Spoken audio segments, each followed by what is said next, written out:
Today's storybook is called COMET, the Unstoppable Reindeer by JIM BENTON. 'Twas the night before Christmas, a tense situation. The elves had worked the whole year without a vacation. They weren't jolly or cheery, they were tired and cranky. There was some pushing and shoving between Stinky and Stanky. And so COMET stepped in. He hated elf fights. Then a wild punch connected and turned out his lights. When COMET came to, they were all getting along, but his arm had a bend where one didn't belong. The doctor came over and got to work fast. He outfitted COMET with a sling and a cast. As COMET jumped up, Doc said with a frown, "You're not going anywhere, just sit yourself down. No dashing, no dancing. Your arm, it needs fixin'. It will be a long time before you're prancing with Vixen." Later that night, COMET watched Santa get ready. His spot had been filled by a rookie named Freddy. "But COMET's the best," Dasher whispered to Blitzen. "I mean, Freddy is nice, but I'm not sure he fits in." "I fit in," said Freddy. "I so qualify. I don't need a degree. I'm a reindeer. I fly." Santa hugged COMET and told him goodbye. COMET sighed as he watched them fly into the sky. It's so very quiet when the elves all go home and you're a busted up reindeer at the North Pole alone. Your friends have all gone to leave good girls and boys a present from Santa's great big bag of toys. "His big bag of toys?" COMET started to yell. How could they forget? And he called Santa's cell. But Santa was laughing at Freddy's bad singing. With those loud ho-ho-hos, no one heard the phone ringing. There was only one thing that a reindeer could do to make sure that those toys got to me and to you. One single thought went through COMET's head. Always lift with your legs, that's what everyone said. With a heave and a ho, he lifted that bag, but the weight was so great that he started to sag. He tried with a lever, he tried with a hoist, he tried till his forehead was reddened and moist. "I simply can't do it, this bag weighs too much. There are too many toys and candy and such. I gave it a try, I can't do any better." But as he gave up, he noticed a letter. "Dear Santa," it said, "most start out that way," or "Dear Mr. Claus," or "Yo, Tubby, hey." But this said, "Dear Santa, it'd be great if you could bring a toy for my sister. She's so sweet and good. She's too small to write, but I know what she'd like. A little green pig on a little pink bike.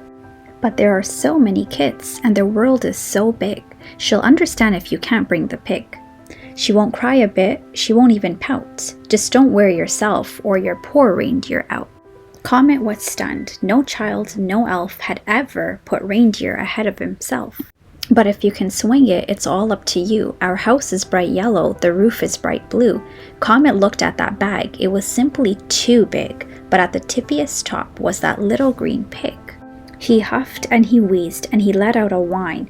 COMET felt something slip out of place in his spine, but he hefted that bag like a brave little fighter.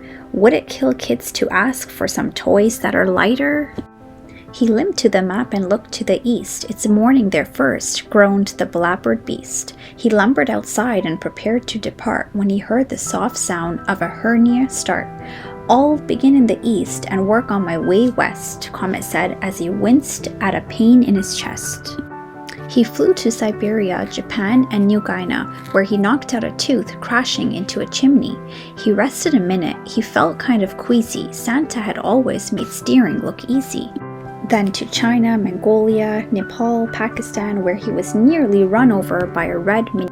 On to Egypt and Sweden, Italy and France, where he scraped up his butt because he didn't wear pants. Then through Greenland, Guyana, and Newfoundland too, where a crash with a goose knocked his antlers askew. Cleveland, Chicago, then up to Quebec. He picked up a limp and a pain in the neck. He had left lots of toys, like a billion or two, but he'd found no yellow house with a roof of bright blue. The night was half done, things weren't going so well, and a lump on his ear was starting to swell. He looked in LA, he looked in Seattle, then he borrowed some band-aids from a small herd of cattle.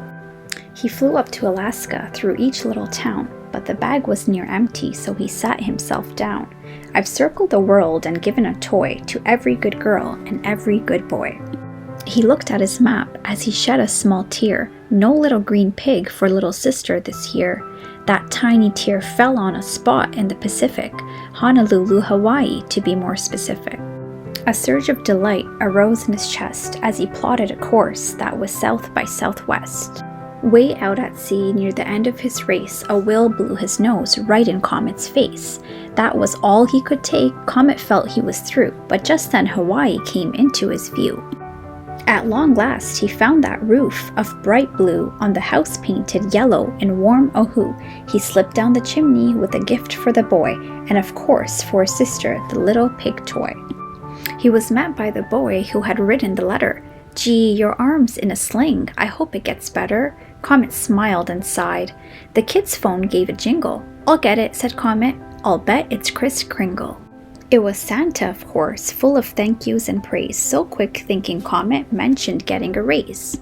"And a vacation," said Santa. "Can the elves have one too?" asked Comet.